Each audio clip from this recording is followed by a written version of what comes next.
What's up, guys? It's Rob of Rule of Two Review, and today, Capcom finally starts making money again. So check it out. The once prolific and then once almost dead Capcom apparently has been finally righting its own ship. And this is really exciting because I think Capcom is a great company.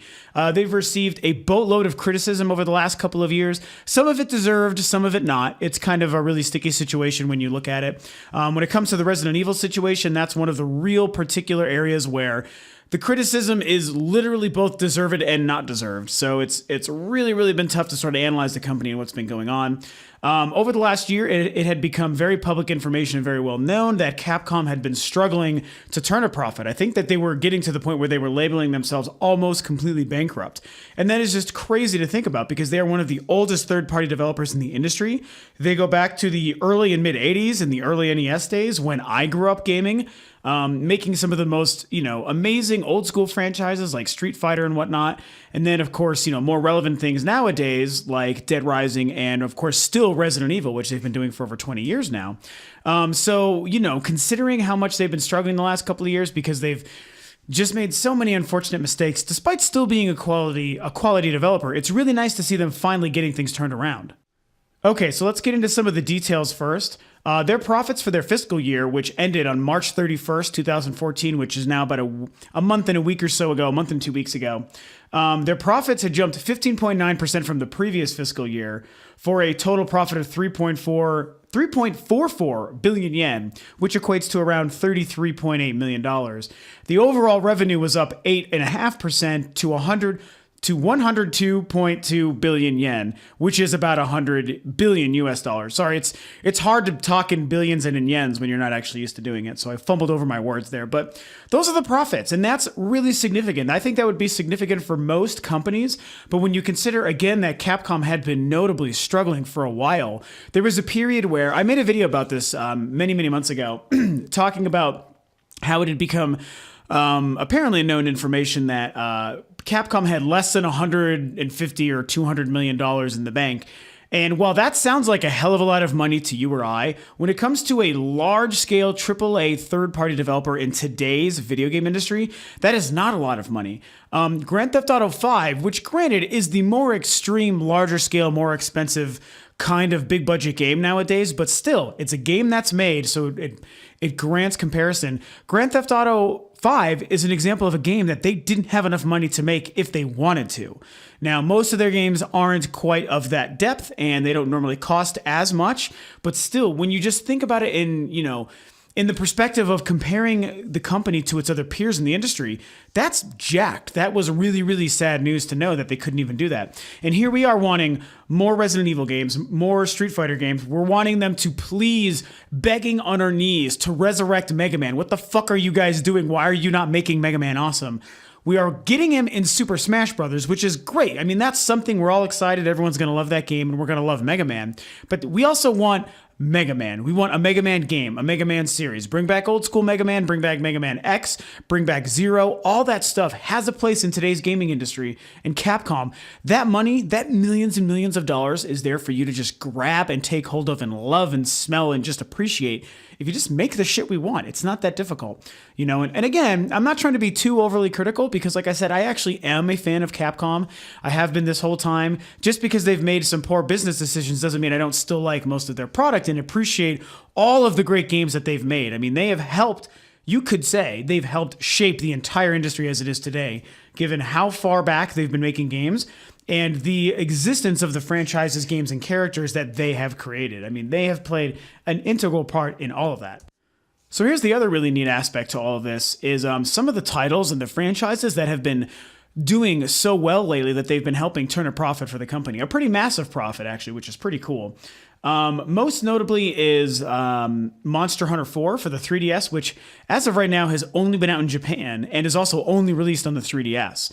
So that has sold about 4.1 million units. It's listed as the 6th best-selling Capcom game in history. So that is so amazing and really impressive. 4.1 million units for a 3DS game only in one territory. Granted, it's the home territory of Japan, but still, That is amazing. That is super, super great.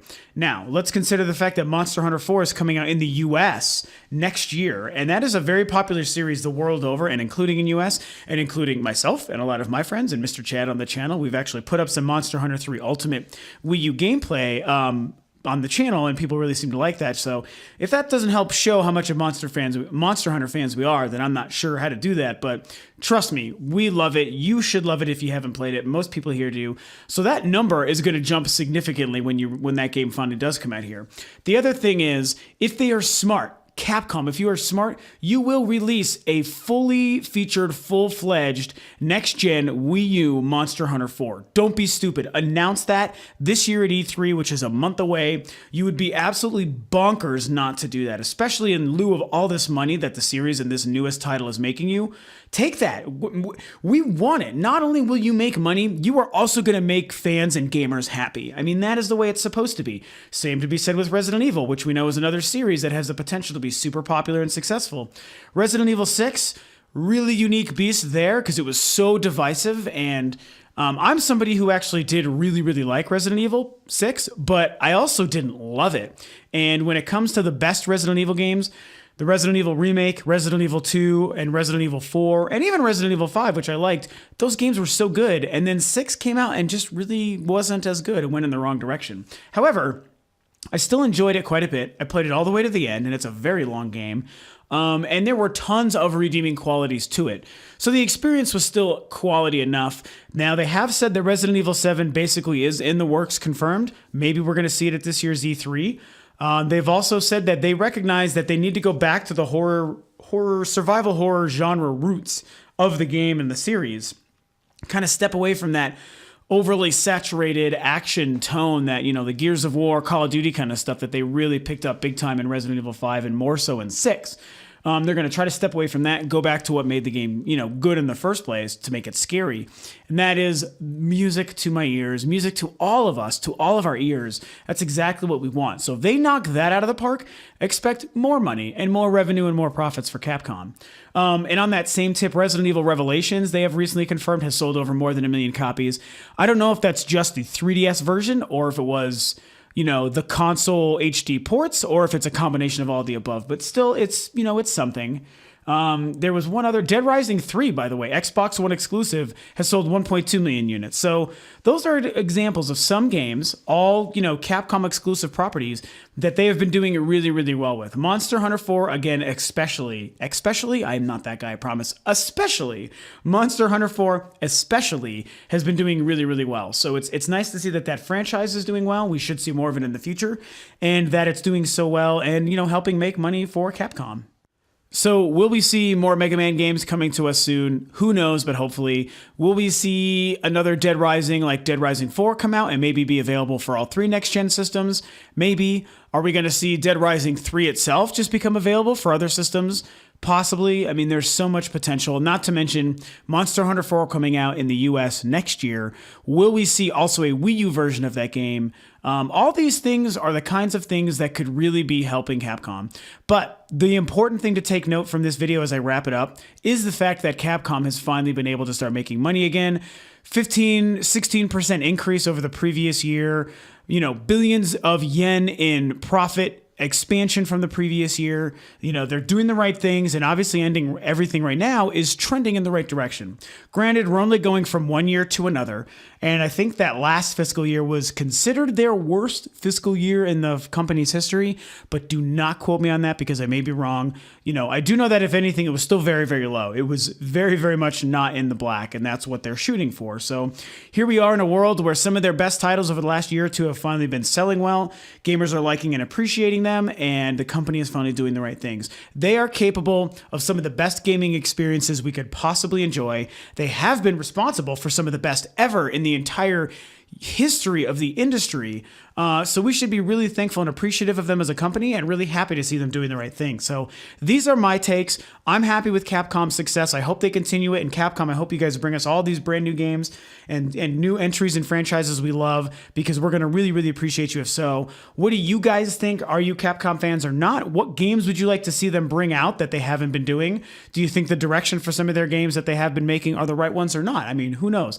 There's a lot to talk about, but ultimately, how do you feel about Capcom? Alrighty guys, that's it for the Capcom news for today. As always, if you like the channel and you like what I'm doing, you can subscribe, like, and share the video. You can share your comments and your thoughts below. You can like the Facebook page, so follow the links below to get to the Facebook page as well. Find me on Twitter at Rule of Two Review, and that is pretty much it. So thanks for tuning in, and I'll catch you next time.